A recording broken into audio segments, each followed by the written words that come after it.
Yeah. Most Africans don't think about the fact that having developed and peaceful neighbor countries is a big advantage. It's a big advantage. We should stop not caring about other African countries besides our own. It's very solid message, and I would like to leave that note as I'm closing up this session. That's the reason why we're doing this session here today, and that's the reason why we're having this conversation. So, rethink. It's really sad how selfish we are, and that's a radical truth right there. It's really sad how selfish we are, from the government level all the way to the personal level. Nobody cares about what's going on anymore, and it's sad that we Africans, we don't do that. So let this be a wake-up call, because maybe right now it doesn't really matter to you because nothing is happening in your country, but we're not praying for that. But when something like that happens, you'll be saying the same thing right here. And I think at this point we really need to learn our lessons.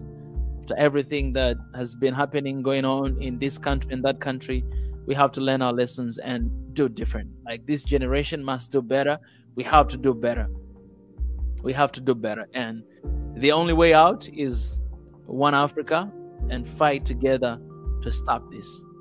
We have to. So much greed, so much selfishness. Just, it's sad. You have seen how, what was happening in Ukraine and how the world came together. So-called European Union and all those different organizations, America, you saw how much attention it was there. But it's not the same thing when something is happening in Africa, because for some reason blame to Africans, Yeah, there are things that we should blame ourselves for, but one thing that we are failing again and again is us not standing together. Is us not stepping out together. Is us not thinking about our own nationality and be like, you know what, I'm Sudanese today. If one country in Africa is in trouble, if Sudan is in trouble, all Africans should be Sudanese. You understand that? If one country in Africa is in trouble, all Africans should be that country, because we are Africans and we are connected. All of you guys who are watching here, y'all should be Sudanese. And y'all should feel the pain that our people are feeling. Y'all should feel the weight of the blood that has been shed there. More than 500 people have been killed. That's not a small number, guys. 500 people. And think about that. 500 people. Your brothers, your sisters. Well, you can either look away or you can either do something about it. To the government of Africa, you guys can do something. Those 500 people might have been alive today if you guys step up and evacuate these innocent people away from their country. If African Union step up and evacuate these people, not just stop and giving them, you actually have to do something about that. Words not mean anything. Nobody cares about you. Nobody cares about what you say because you don't act. So you got to do something about it. If these lives were evacuated from Sudan, these people would have been alive today. And it's not a will of God for them to die like that. That's not the God I know. That's not the God I worship. We have to do something. We must be brothers keepers, right? We must be awakening. We must stand up, rise, and fight for one another. We can't keep asking for international organizations with all their agendas. We can't do that. But we are doing that because when we turn back to our neighbors, they're asking for visa, they're asking for passport, they're asking for money, they're asking for legal documents, and the country is in the middle of the crisis. Where are you going to get that? It doesn't make sense. It is ridiculous. When one country is in trouble in Africa, all Africans should become that country. So I am Sudanese, right? I am Sudanese. Right now, I'm Sudanese. because my brothers and sisters are going through difficulties right now and this trauma. So I hope all of us will raise our voices. I hope when you go to Twitter there and you see the trending bar, you see Sudan trending there. Keep your eyes on Sudan.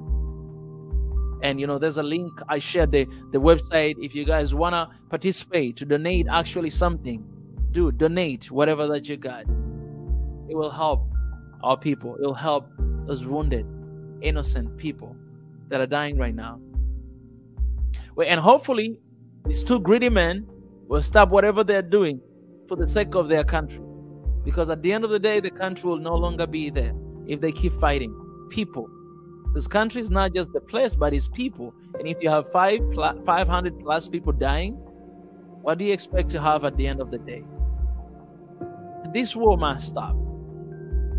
And that's why I will end this session with a word of prayer, because we do what we can. We do our best. Everything that we can, we must do it. We have to do it. Then at the end of the day, the rest will leave in the hands of Creator, because He knows. He knows. He knows. He knows. So we have spoken. We have shown the way out. What can we do to support?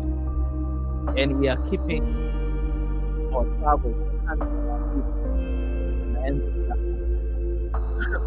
intervening Himself as we keep watching and pray.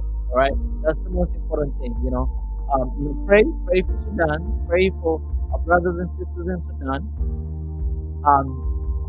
Don't worry if the UN, if the international community is not putting so much attention, if the media is not covering it enough, do not worry.